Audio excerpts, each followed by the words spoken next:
Hello everyone and welcome to the latest edition of Insurance Business TV as we delve into the A&H market with QBE North America. Now, the company has released its 2025 Accident and Health Market Report, which offers insights on current trends affecting self-funded healthcare plans. Key topics include medical stop-loss claims trends, growth in the specialty pharmacy market, and factors hindering a healthier society.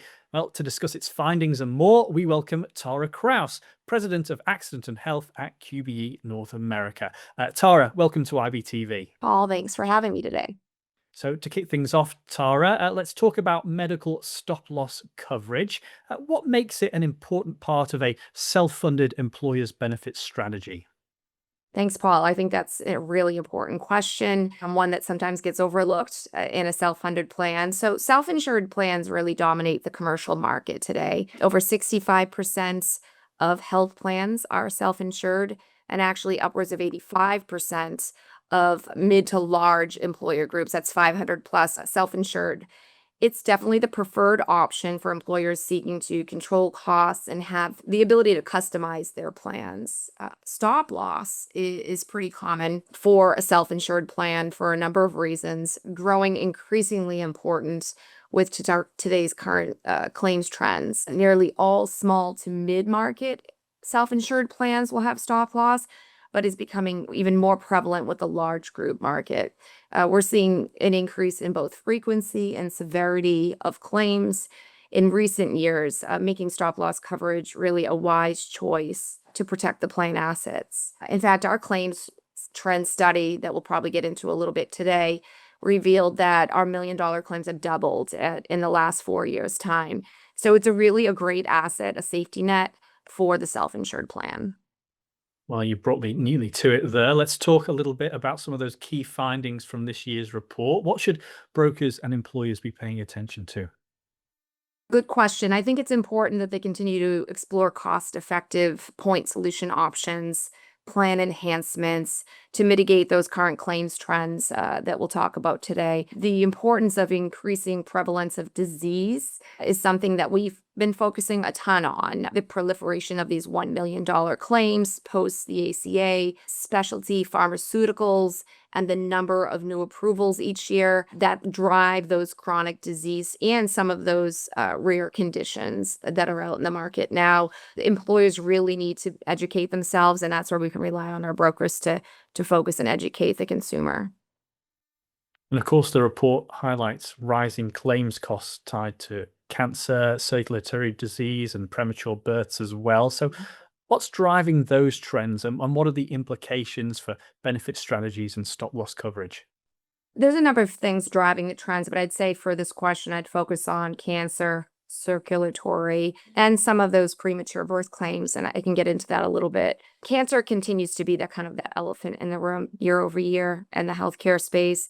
It's the predominant driver of stop loss claims on our book of business and many of my competitors. It drives nearly a third to a fourth of our full book of excess loss claims, regardless of spec deductible. Outside of root cause, the cost of these claims is largely driven by the treatment. These are really targeted and expensive treatments. Not like what we had seen 20 to 30 years ago, where you had one diagnosis and one treatment plan. There are a multitude of treatment plans depending on the type of tumor, the staging of the tumor, the age of the individual, and what comorbidities they might have. Some of these targeted and expensive therapies include CAR T cells, immunotherapy, stem cell transplants that used to be maybe third or fourth line of defense are now moving up to a first or second line of defense in the treatment plan. These are cancers that might be getting treated more aggressively at earlier stages because of the advanced staging of that initial diagnosis. Certainly, we looked at and have continued to look at the impact of deferred care as a result of the pandemic. A lot of people stayed home. They weren't getting their preventative care. Cancer had the opportunity to progress to a further stage, ultimately getting more costly treatments. Our book frequency, for example, we see about 21 neoplasm cancer-related claims for every 10,000 employees on a health plan, and the average of those claims is upwards of 375,000, roughly 365 to be exact. Circulatory claims is another big one, and something we did focus on a lot this year in our review. This is anything related to heart failure, AFib, valve disorders, pulmonary disease. These claims are largely driven by chronic disease, comorbidities, things like diabetes, obesity, hypertension. Healthcare related costs to these conditions is expected to triple in the next 30 years. So there has to be a ton of focus in the healthcare space on these conditions. The frequency in our claims has risen about 60% post-COVID. Sedentary lifestyles, the American lifestyle has certainly contributed. And last, you had mentioned premature births. So we haven't really seen an increased incidence of premature births, but we've really observed an increase in preterm births that have congenital anomalies. That increases the severity of the claim because there's earlier and more aggressive interventions with that type of premature birth. Okay, and the report also talks about the impact of poor societal health as well. So, can you share some more insights on that topic and how it might be impacting claims? Sure, Paul. So reinsurers don't tend to take too much look at what's driving these claims, right? We're reimbursing them. And we felt it was important to take a look at really what is driving it from a societal perspective, especially with the focus of the current administration. So the market is definitely seeing an increase in cancer diagnosis across the board, but specifically breast, colon, pancreas, lung, and younger age, more aggressive stage. A higher diagnosis rate in women, specifically younger women under 50, related to breast and thyroid. This is really less about genetics and more about environmental and lifestyle factors. Certainly better detections at play, genetic factors, and your life factor into, your lifetime risk of cancer.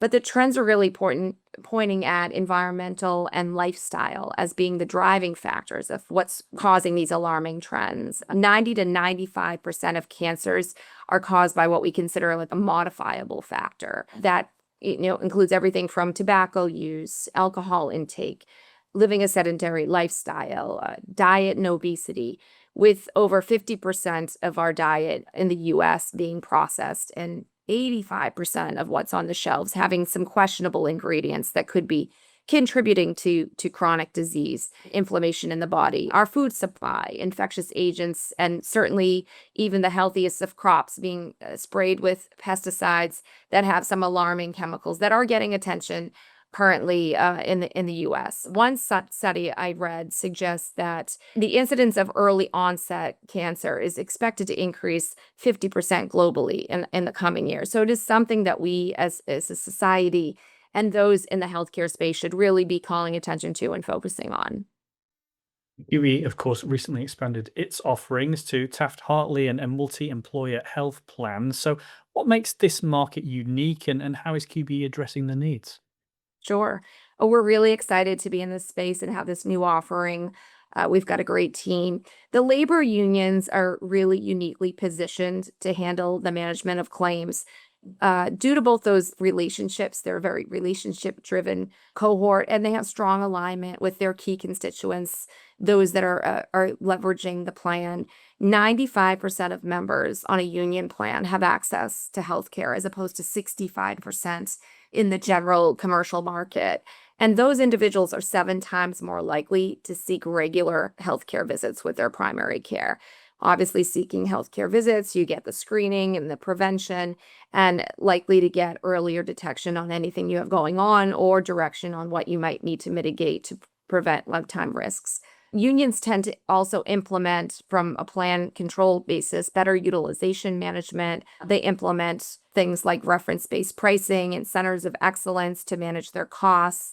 They're really well-managed plans. They have strong governance. Speaking from a stop-loss insurance partner, we see higher close ratios on the business we quote, lower claims, and an incredibly loyal customer base. So once you have a union customer, they tend to stick with you over the long term. And given what the report highlights, what advice would you give to brokers when it comes to helping clients plan for the next year? From a stop loss perspective, I'd ask that they just continue to share their knowledge with the broader customer base on educating them on, the lifestyle factors stuff that we talked about.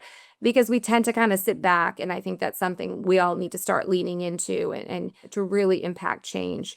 A solid PBM management plan, it all starts with that. Have a judicious focus on a transparent vendor in that space. There's a real lack of transparency with some of the big players. So focusing on reducing waste, how are rebates handled, site of care controls are in place. As far as the reinsurance renewals, educating the employer groups on what leverage trend is and how important it is.